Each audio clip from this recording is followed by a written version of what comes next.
Ladies and gentlemen, welcome back to the Players Own channel and welcome back to the Premier League predictions for match week 35. Now we are so close to the end of the season.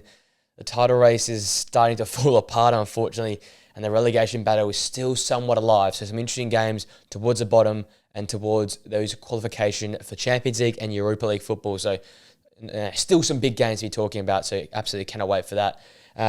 In terms of our prediction points, we came into the midweek catch-up games on 204 points. We added 6, so 3 correct results and then a correct scoreline in there as well. So take that points to 210 now in the season, so not too bad. I think I could have done much better that the year, but pretty happy. A moderate sort of score for me this season. If you're wondering how the prediction system works, if you're somehow new here right at the end, it is 3 points for the correct scoreline, a single point for the correct result, and obviously 0 points for neither. And let's get straight into the Premier League predictions.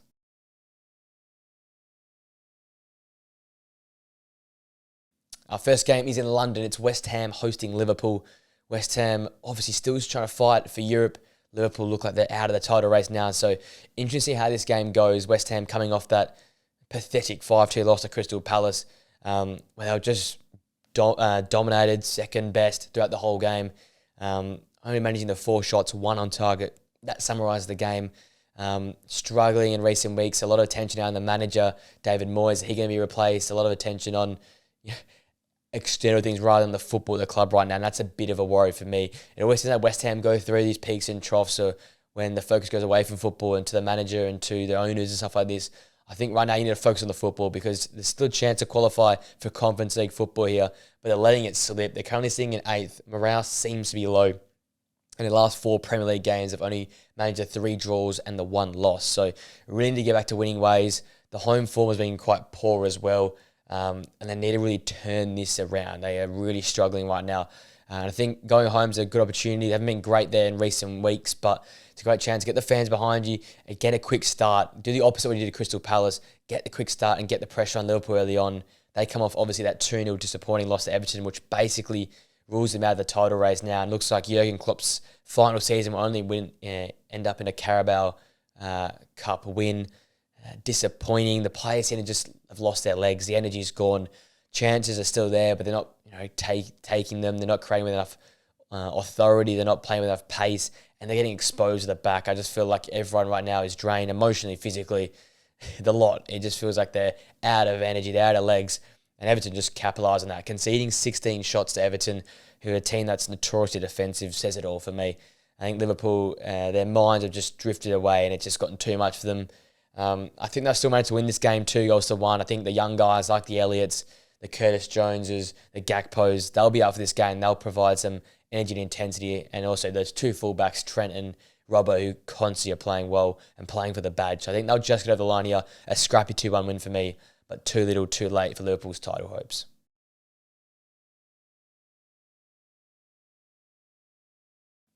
Our next game sees Wolves host Luton, a massive game for what happens at the bottom of the table. Wolves obviously a little bit on the beach, but you know the Gary O'Neill sides always compete and they come to this game without having a win in 7 games. They'll want to get a win on the board and get some momentum back in this side. You don't have a knack for losing or not being able to win games of football, so Gary O'Neill want to enforce that in his group, and you know what Gary O'Neill's side's all about. It's about fighting, making things a scrap. And now that they got Hwang back there, Sarabia 8, Nori's up there, it's a bit more of a more representable front line. Cunha looks like he will be out for the rest of the season, so you lose that strike force. But I think where this game's been won and lost for Wolves especially is in that midfield there. João Gomez is a key player for me. I always touch him as a key player, but alongside Lamina and Doyle as well. I think they're going to have to control that midfield battle there and not allow Luton to get on top of them early on, whether it be Luton pressing them or Luton controlling the ball in midfield areas with the likes of Sambi Lokonga and Ross Barkley. Those two obviously Luton's keys in the central to holding midfield areas. So whoever wins that midfield battle centrally, I think will be really, really key. For Luton, you've got to look at that back line. They've struggled in recent weeks, conceding a lot of goals, back-to-back 5-1 losses. So you look at like Sawasho, Tenenbengi, Kabore, Doughty to stand up, provide a bit more resilience at the back there and really refine that defensive grit and determination they had over that Christmas period there where they might not have got many results, but at least they're getting some draws and they're fighting, they're keeping games interesting. It feels like in recent weeks, similar to Liverpool, the legs have gone out of this team, but they need the energy right back. and you're going to have to rely on Carlton Morris to create something out of nothing if they want to win this game. We know how hard it is to win at Molineux. As such, I can see Wolves running away with this one. And the only goal for them, and they'll continue the momentum going. I've got Wolves winning this game 3-0. I just think Luton right now have hit a brick wall, and despite still be able to stay up, I think they're just too fatigued at this current point in time.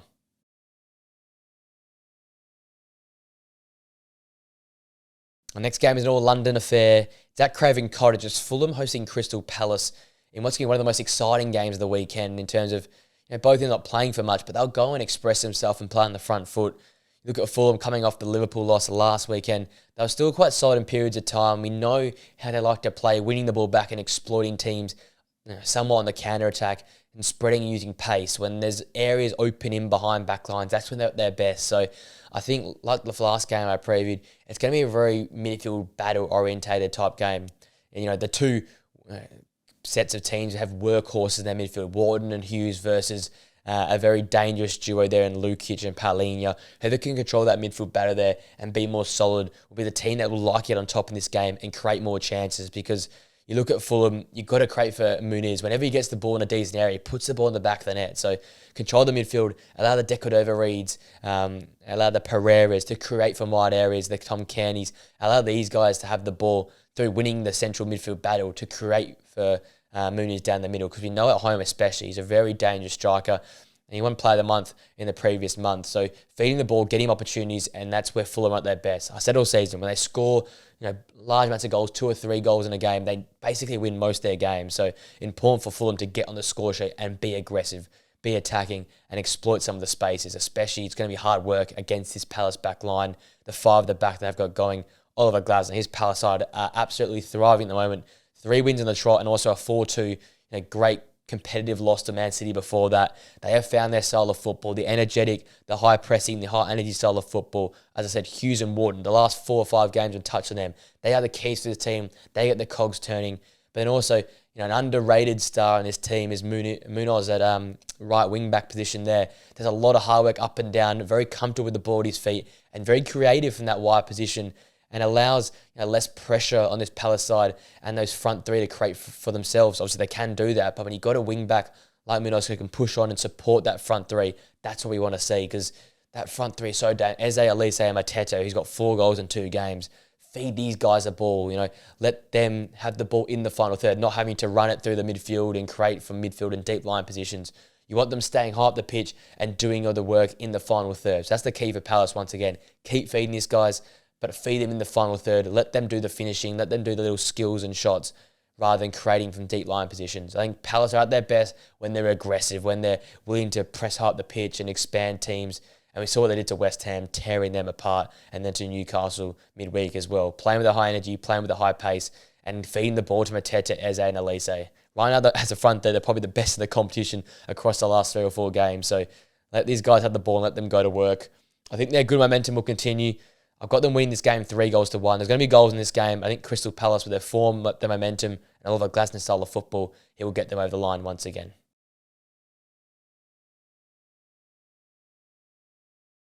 Our next game is way up north. It's Newcastle hosting Sheffield United. And unfortunately, I can see this game going one way. Newcastle, despite the loss to Crystal Palace, we obviously know how good Palace have been.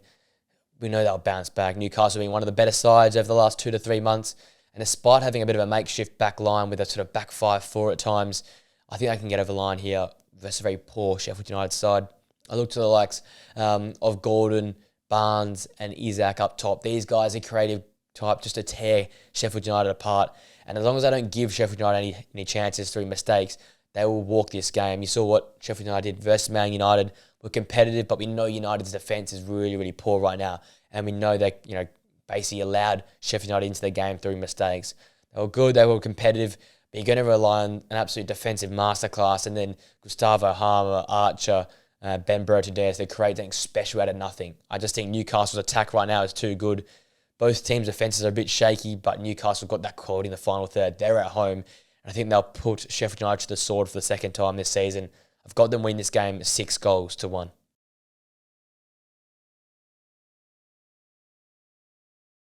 Our next game is Manchester United hosting Burnley. And it's going to be another interesting affair. We saw how United struggled midweek versus Sheffield United. There's going to be goals. This team lacks a lot of structure right now, so There's going to be conceding goals. There's going to be goals scored because we know how good some of those forwards can be when they're in form. Touching on United first, obviously chaotic, heart attack type stuff once again. But Bruno Fernandes and Harry Maguire get it done for the team. The two last captains of the club, Bruno currently and Harry Maguire, standing up right now. Harry Maguire 2 goals in 2 games and looking like a really solid figure in that back line. With Diogo Dalot being overplayed, he looks very fatigued and slow right now and lacking that real creativity. Wan-Bissaka, we know, really struggles to create from fullbacks. It feels like right now it's Bruno Fernandes, Mainu, Garnacho or bust, it feels like. So for them, it's got to be able to find the feet of Mainu, get him creating from midfield, allow the Bruno Fernandes to do the work in the final third, not having running all over the park to collect the ball, pass the ball, and then get in the box to try and score the ball as well. And then Harry Maguire, once again, all props to this guy for turning it around, being so solid at the back and scoring as well from corners and crosses. So you need to see him stand up once again and lead that back four, and be that leadership figure with Bruno in midfield there as well. These guys are going to have to be the keys. Once again, Kobe Manu and Garnacho, the younger players, also will be keys. And hopefully, Rasmus Højlund, after scoring that goal, can get another good scoring run once more. But it's about creating chances, Manchester United there. A lot of sideways possession, a lot of nothing possession at times, and they can often struggle against low blocks, which Burnley will put in place, I assume. For them, it's just limiting mistakes. Burnley, whenever they play well, they limit their mistakes and they're nicely compact to the back. You use that formula, you take it to this game here, and you can cause United problems, especially with the likes of Fofana, Zeki Amdouni, Foster, whoever you want to put up front. And then you got Aston from that wing-back position. He played very, very well this season and an underrated player for Burnley. I think he can cause some problems down that Burnley right-hand flank and create things on the counter-attack and when they break through the United lines, because you assume United will be exposed out of the back a few times this game there. It's about if Burnley can take those chances. I think it's going to be a high-scoring game. I've got United winning this game 3-2, so quite similar vein to that Sheffield United game. But in the end of the day, the star quality for Manchester United, the big-time money players will turn up and get the result at Old Trafford for Manchester United and in their fight for Europa League football.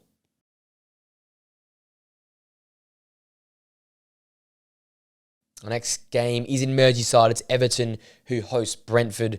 A hard one to pick here. Everton obviously coming off that 2-0 massive win over Liverpool to end their title hopes. And the first back-to-back wins they've got in the league since a little 4-game win streak early in December around Christmas time. So good to see Everton back in form. They're really at their scrappy fighting best and they're creating. And it looks like it's similar to the start of the season, similar to that game where they beat Brentford in the return leg 3-1. Where the likes of Decore, DCL, McNeil and Harrison are all involved. I always say when the wingers play well for Everton, they normally play well.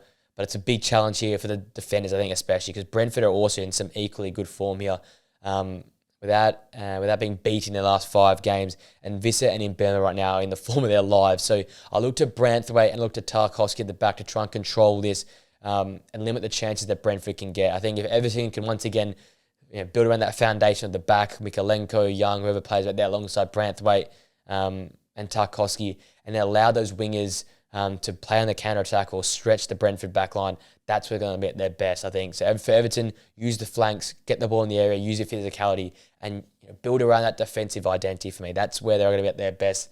And for Brentford, as I said, top form right now, 5 games unbeaten in the Premier League, 5 on win at Luton last time out, probably their best game I've seen them play since probably early last season, where they're just exploiting teams, cutting teams apart, and playing some great football. And as I said right now, Visser and Mbeumo standing up top. But you look at that midfield then, the underrated, the under-spoken about group, Janel, Damsgaard, even Lewis Potter as well, who's creating from that wide area. These guys are all standing up right now and producing at a high level. And it looks like Brentford evolved, where they're outworking teams. The midfield area, they're just bypassing because of their quality and their running. And minor, they're making it hard for teams to create against them. Luton had barely any opportunities. They denied him a lot of chances. And once they win the ball back in midfield and high up the pitch, it's good night because Brentford have so much pace and so much quality and clinical finishes with Visser and Mbeumo. You can't stop them. You look back to the Aston Villa game, just clinical in the final third and taking their moments. I think in this game here, I expect to have a lot of the ball, but if not, it's hard to go to Merseyside. It's hard to play without the football. But if any team can do that, it's Brentford, because they can pick times where they can get on top and dominate teams, and that's what they do best. That's what Thomas Frank always has built this team around. This game here, we've got Brentford winning this game 3-1. I think their momentum will continue to keep them going, and I think they've got too much firepower right now for Everton to stop. So as such, a 3-1 win for me.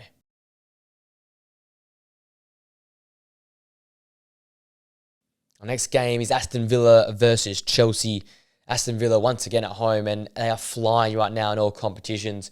Coming off the back of that 3-1 win versus Bournemouth on the weekend, they play some really good football. And we know, and I've been a big fan of Bournemouth this season, they have moments they're in control of games and can easily put teams to the sword. And Aston Villa had to go through that. The first 35 minutes, Bournemouth were the team on top. They withstood that pressure, and they got back in the game after going 1 goal down and really dominated the second half and dominated from the 40th minute onwards. Some great football and some great players. And finally, we're seeing Diaby, Leon Bailey and Watkins all up top there together. Zaniolo coming off the bench. And really the underrated part of this Villa side right now is without Kamara, who I think was so important to their midfield system. They've made it work with Yuri Tielemans and John McGinn. Obviously, you've got Diaby in front as a number 10 or Zaniolo as a 10. But now you've got Morgan Rogers on the left who can tuck in and support that midfield area. And it's working really well. It's not probably as defensively orientated as we've seen in the past, but it's getting the job done right now. And that's really exciting to see for Villa fans. Right now, they're back as well. Diego Carlos, Pau Torres, Enzri Konza, Digne, whoever plays like they're in great form as well. They're not conceding many goals. And obviously, they're punishing them at the other ends. Ollie Watkins right now is probably one of my favourite players in the Premier League in terms of how he's doing it all, spinning in behind the back line, being a really physical presence up the ground to link up the play. And when him and Leon Bailey get working together, it's almost unstoppable and so fun to watch. And I think this Chelsea side, they come off embarrassment, a 5-0 loss to Arsenal. They've been dominated once again. They go through these ups and downs, and once again, on that downward spiral again. And you're just looking for someone to stand up. Noni Madueke, Mudryk, Sterling, or Jackson. Can one of these players be clinical? Because against Aston Villa, you're going to have to give up possession, sit in deep, be hard to beat, and then just pick your chance when you get forward. But with this Chelsea team, you can't set up that way because no one's clinical enough in front of goal. You need one of these guys to stand up and make a clinical finish. Go and do what Brentford did a few weeks ago, which was sit in. Maybe you'll see some goals, but when you have your moment, when you're on top, when you have the momentum, you have to put the sword to the team. You've got to score multiple goals and score goals fast. But Chelsea just don't have that ability right now. And as such, I think with all the focus off the pitch with Chelsea and all the up and down and confidence and the lack of form and clinical nature of the forwards, I think Aston Villa stroll this game. I've got them winning this game 3-0, but don't get me wrong, it could be really, really bad. We saw that Arsenal put Chelsea to the sword, and I wouldn't be surprised if Aston Villa did something very similar here.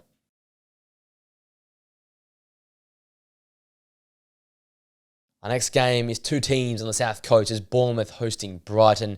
Bournemouth obviously coming off a really well-deserved 1-0 win versus Wolves. Dominating type performance, especially in that first half once again. Heaps of chance creation, a lot of attacking football. And Bournemouth back again amongst that top half. They're sitting in 10th and playing some really, really good football.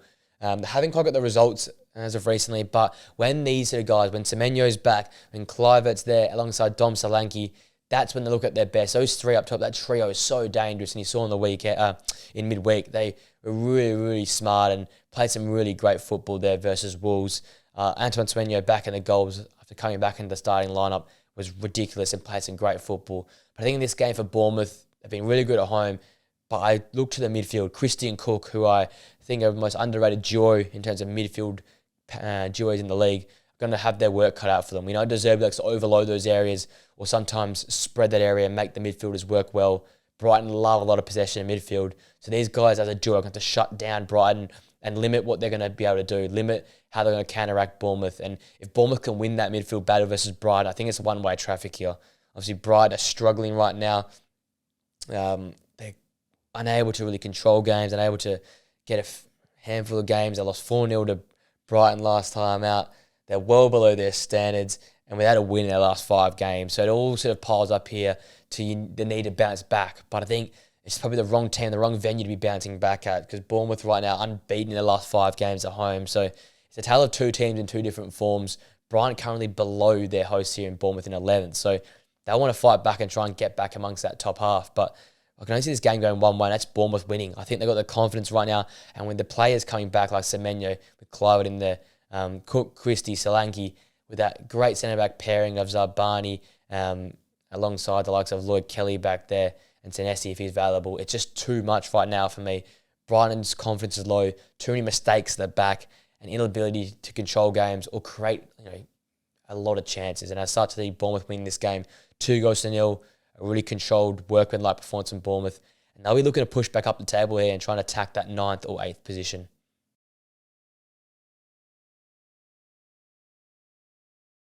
Our next game is the big one. It's Tottenham hosting Arsenal. A massive game for Arsenal's title hopes. And for Tottenham, they need to bounce back and really need to challenge Aston Villa for that fourth place and the final Champions League position. Obviously, Tottenham had the 13-day break. They played last time versus Newcastle and got battered 4-0. So they need to bounce back.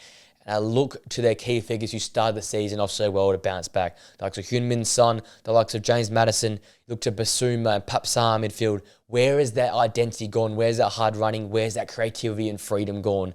It feels like they've just lost that edge, that step, and that quality right now. And that's what's really hurting them. The creativity is not there. They're getting exposed at the back. Van der Ven and Romero getting caught too high up the pitch. There's only so much your doggy and Pedro Porro can do in terms of creating and defending from wide areas. They're being overworked. And right now, Timo Werner is not that real clinical finisher they need at the moment amongst that top front three there. So I looked at like Brennan Johnson, Heung-min Son, and James Maddison. These three for me, in terms of creators, are going to be massive. You look back to that reverse fixture where Tottenham got that draw at the Emirates. It was Maddison at his best. It was Son at his best. We haven't seen those two at that sort of level since either have come back from injury. So I think it's a big emphasis on those guys to stand up there. And then Brennan Johnson as well, who I think might get the start here to use his pace, use his work rate to try and expose this Arsenal defence. Because as we've seen recently, if you want to beat Arsenal, you're going to have to sit in a little bit, allow them to come onto you, then counter-attack them and expose them on the break. It'll be the inverse of what Tottenham's probably used to, but I think that's the way you have to get at Arsenal in this game here. Whereas for Arsenal, one of the best teams in 2024, they continue to keep the pressure on City. But I guess that result versus Aston Villa, has that hurt their title race? They're still going to be playing from behind, but with their games played more than City, they're in that advantage position, they're in that top place, and with Liverpool dropping away, is there just a little bit less pressure on them? They could go out there and just keep dominating to end this season off and maybe just cause a problem here that City might slip up maybe at some point.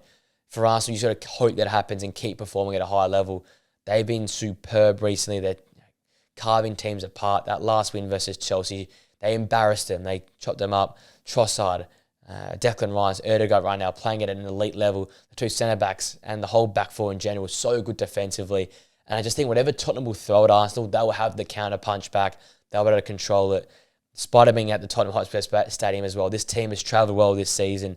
It's seen a lot. It's conquered a lot. I think right now they've just got a team that's so locked in, so focused, that they'll just keep rolling, robotic, almost Man City-like here with Arsenal.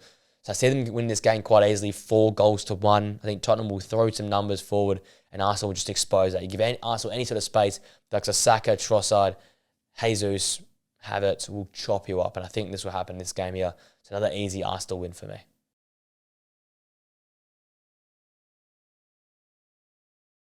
Our final game of the weekend has some implications at both the bottom and the top of the Premier League. It's Nottingham Forest hosting Man City. Obviously, Nottingham Forest coming off a very controversial week after their 2-0 loss to Everton. They only sit 1 point clear of the relegation zone. And despite all the improved style of football they've played under Nuno, they haven't really gotten the results to show for it. They really need a result here, but you come against Man City, are just too good right now. And I think for Nottingham Forest to get anything out of this game, use their home crowd, start fast, and maybe nick a goal early and then just defend that lead. That's the way you have to try and beat or get a point off City right now. They're just too good. So for Nottingham Forest, you look to like some Murillo, Niakate, Williams at the back to be really solid defensively, putting your best defensive performers of all time. And then you look up top to the likes of Morgan Gibbs-White. Let the ball get at this kid's feet. He's so good creativity-wise and can create chances for himself and others. And then using Hudson-Odoi and Alanga or Rayner, whoever's in the flanks, to attack City at pace and get them on the counter-attack. That's the only way I can see Nottingham Forest getting any sniff of this game here. But I think Man City, in the form they are now, with no Champions League and no FA Cup until the end of the season to worry about, they are in Premier League focus form. And we know with 8 games less to go, they're almost robotic. They don't drop games. They don't drop bad results. They don't drop bad performances. And as such, I think it's going to be a very hard uphill battle here for Nottingham Forest. I looked at the likes of KDB, Foden, Bernardo Silva, these tricky, creative players to tear this side apart here. We saw what Foden did and De Bruyne did midweek. And we've seen what Foden's done all season. I think these guys, with Bernardo Silva's consistent form as well, will be too much for Nottingham Forest's back four to handle. I can see this game going one way, and that is a Man City 3-0 win for me.